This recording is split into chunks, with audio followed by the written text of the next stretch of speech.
Radio Sucesos 101.7 FM presenta su noticiero Sucesos con Milton Pérez y Verónica Larrea. Un periodismo libre para una democracia plena. Los hechos y las opiniones de los sucesos que marcan nuestro tiempo.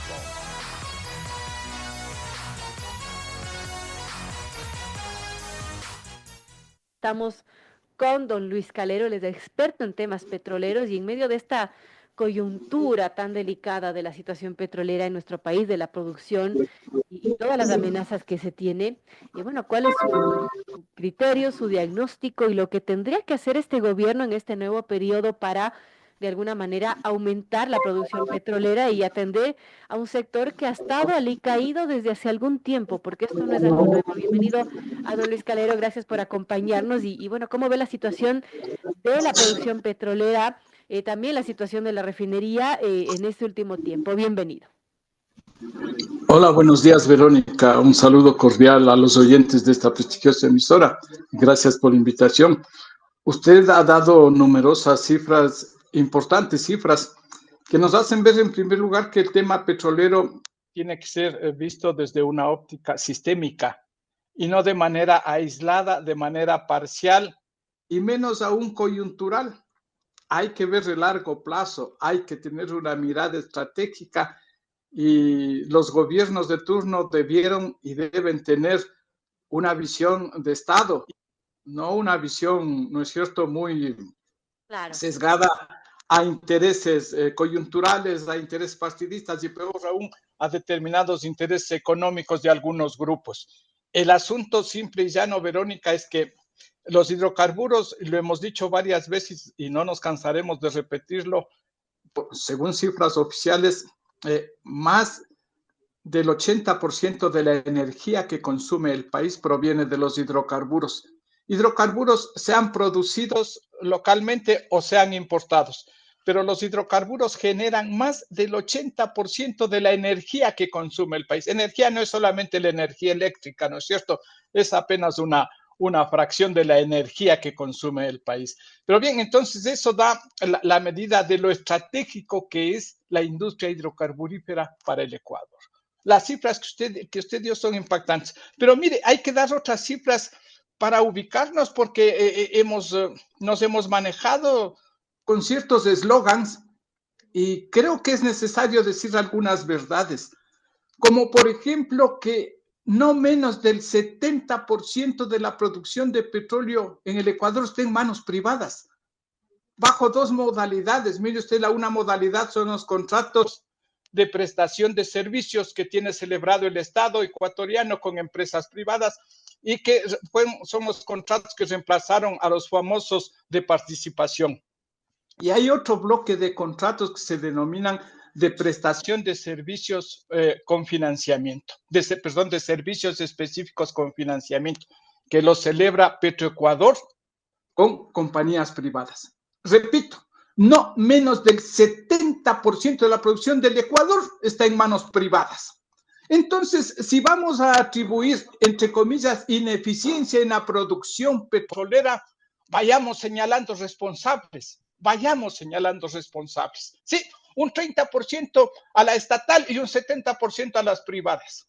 ¿No será acaso que las privadas no están cumpliendo los compromisos que asumieron en sus respectivos contratos? ¿No será que de parte del Estado, sea el gobierno central o sea Petroecuador, no existe la suficiente capacidad para exigir a las compañías que cumplan sus obligaciones, sus compromisos?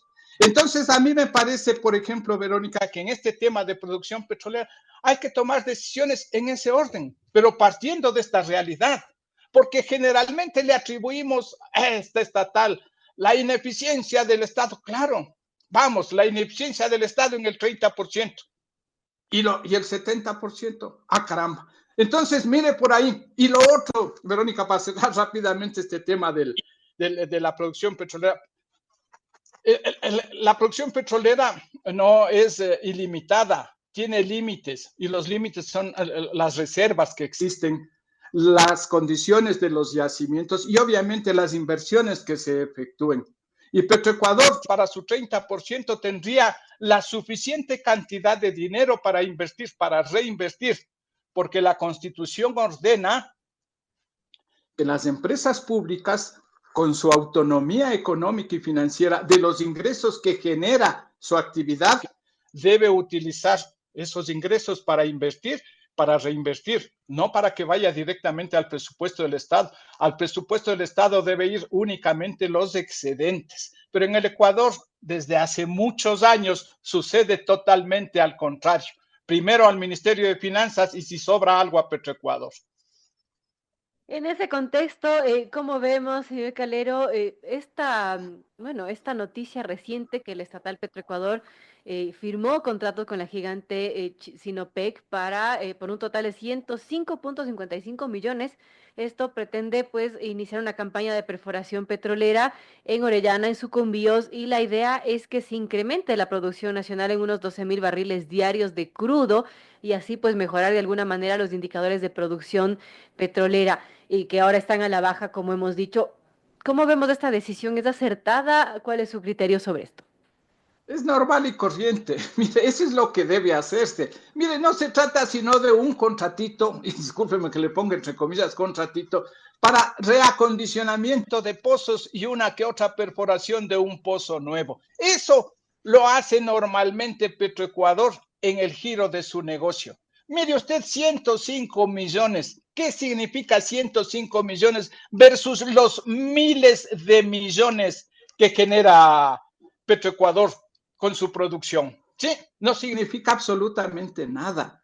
Entonces, mire usted, claro, hay que contratar estas compañías. Entiendo que se habrá hecho un contrato más de servicios específicos con financiamiento, o será simple y llanamente un contrato de servicios específicos, contrato para que un tercero, porque esto que sucede generalmente, la totalidad de los servicios, Verónica, la totalidad de los servicios realizados de la actividad de Petroecuador en producción son contratados, son a cargo de compañías privadas a quienes se les paga, ¿no es cierto? Entonces, esta no es sino una actividad más normal y corriente de lo que durante muchos años se viene haciendo.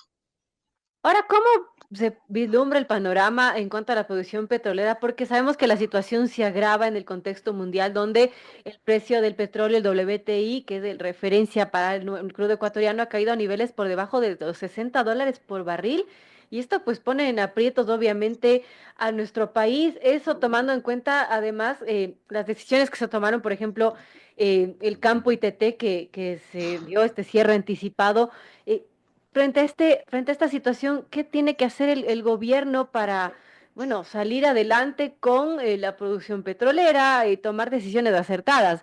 Recordemos el escándalo que se armó en época electoral cuando se intentó adjudicar el campo Sacha, que decía la joya de la corona, después se dijo que no era tan joya de la corona, que estaba oxidada, en fin. ¿Qué debería pasar con ese campo, por ejemplo, señor Calero? Con ese campo debería continuar explotando Petroecuador como lo ha venido haciendo. Y lo que sucedió, y mire, una parte de la caída de la producción, de la reducción de la producción, se debe a dos factores fundamentales, entre otros que existen.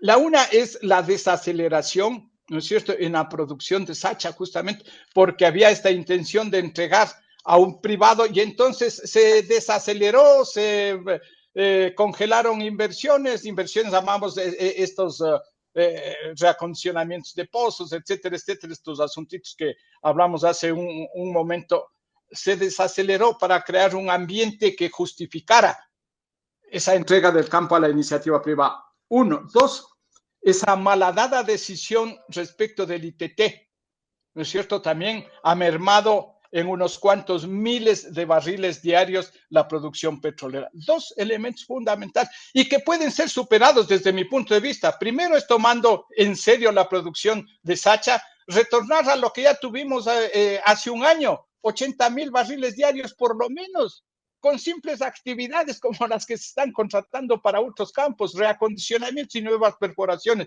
Uno. Y dos, adoptar en el caso del ITT una decisión jurídica, pero de gran fuste y que requiere valentía. Este rato ya no estamos en elecciones. Señores, la decisión adoptada en la consulta popular es inejecutable. No puede realizarse esa consulta porque no es posible físicamente migrar, mandar, digamos en términos comunes, el crudo del subsuelo bajo el subsuelo, como fue la pregunta. No es posible, es un imposible físico que no genera obligación alguna. Pero para eso se requiere una decisión terminante por parte del gobierno nacional. Mire, eso obviamente requiere, vuelvo a insistir, una decisión política y que debería ser de consenso nacional.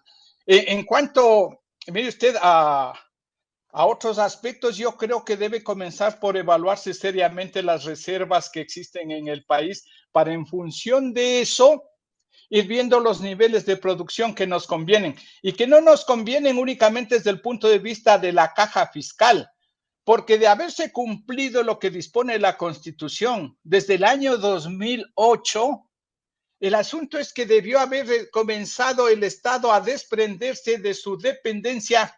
La caja fiscal debió haber comenzado a desprenderse de la dependencia respecto de los ingresos petroleros. Y vemos que ha sucedido todo lo contrario.